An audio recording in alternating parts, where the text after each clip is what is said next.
Amy Miller. She's a local filmmaker and activist. Her first film, Mr. Profit, Canada's role in industry's war and peace, is we've screened it at Cinema Politica. It's screening throughout our network. We love her work. She's a committed political activist and makes excellent documentaries, and she's probably making another 6 in her spare time right now. I know of at least 2. And this is her most recent film. We just showed it on Tuesday night in Toronto, and we're really happy to be showing it here with her tonight, and I'm going to pass the mic to her now.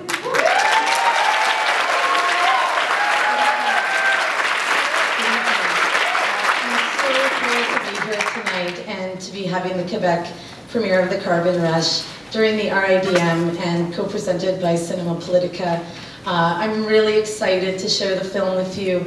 There's many people in the room that helped make it happen, and if it wasn't for their dedication and their passion and their support for the project, it wouldn't have happened, because it's a really tough go to do anti-capitalist, anti-colonialist projects. And so there was tons of people that just really gave a lot of support and their time and energy to make it happen. And so I'm so thankful that you guys came out tonight to watch it, but for those of you that helped make the film, thank you.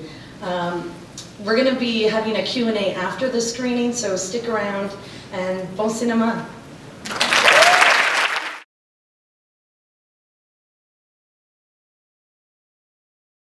It's completely absurd. I think of it like the shell game, where you have the little bead under the shells and you move them around and then you lift it up, and under one of the shells is still a bead. It didn't disappear, and so it's the same like the carbon emissions. If we're polluting by buying credits that are somewhere else that are supposedly a green project, that's not reducing carbon emissions. So I've been lucky enough to screen the film with some elementary school children, and they say to me, this is absurd. So it seems like 12-year-olds can figure it out, but somehow the technocrats and people with a tremendous amount of influence and power are really great at spinning it as the solution.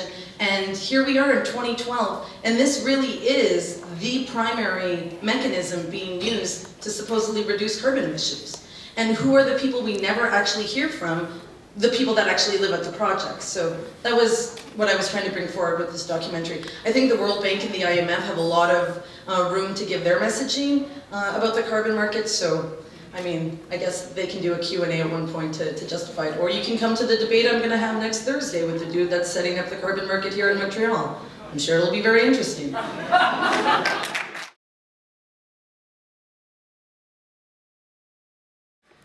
I have a few other projects on the go. I'm right now making a feature film about agricultural land grabs, where companies and countries are stealing up the agricultural farmland of farmers around the world, because it's the new commodity, and looking at that and how it's a transformation of the peasantry into exploited workers. So yeah, I keep on doing the docs. I'm trying to get this out as much as possible. I think you know, these people's stories need to get out there, and most people haven't really even heard about the carbon market, so it's important to at least start the discussion. Yeah, keep on organizing. You know, we fight, we fight, we fight, we fight, and then we win.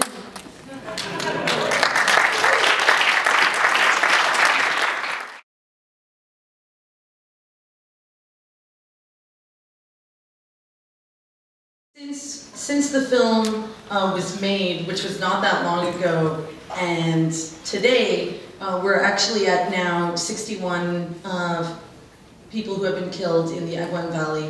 Another 2 lawyers were just killed last week who work with the campesino movement there.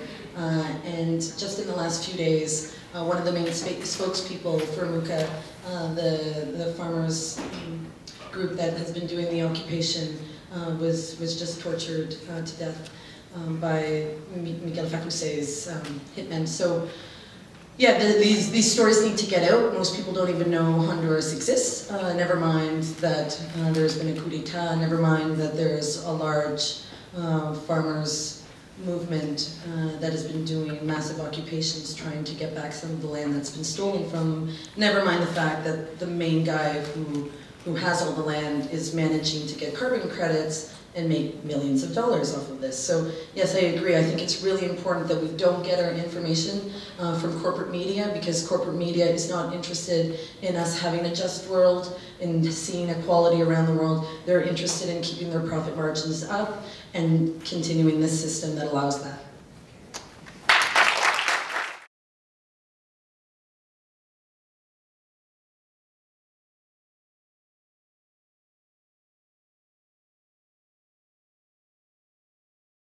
It was the triggering of the carbon credits that started the project. The example in Honduras, the project had been going on, the biogas. It was just registered this past July, July 2011.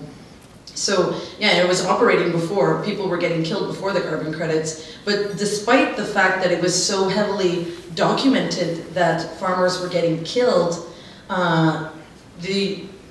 the carbon market allowed it to be approved, right? The United Nations allowed it to be approved. Whereas some projects, from the onset, it wasn't going to start unless it got its carbon credits. It needed that financing, that international financing for it to go forward. And even though there was a lot of people who might have said there's going to be problems that happen, it was allowed to continue. So I tried to show a variety of projects. Yeah. I mean, I would argue that it's a structural thing. The fact that we have a group of people that call themselves the climate experts that operate, whether it be through the UN or the World Bank or the IMF, that say this is what we're going to have as a global system for a solution, and we're going to disregard what the externalities are, regardless of those externalities are the people around the world. I think that's a problem.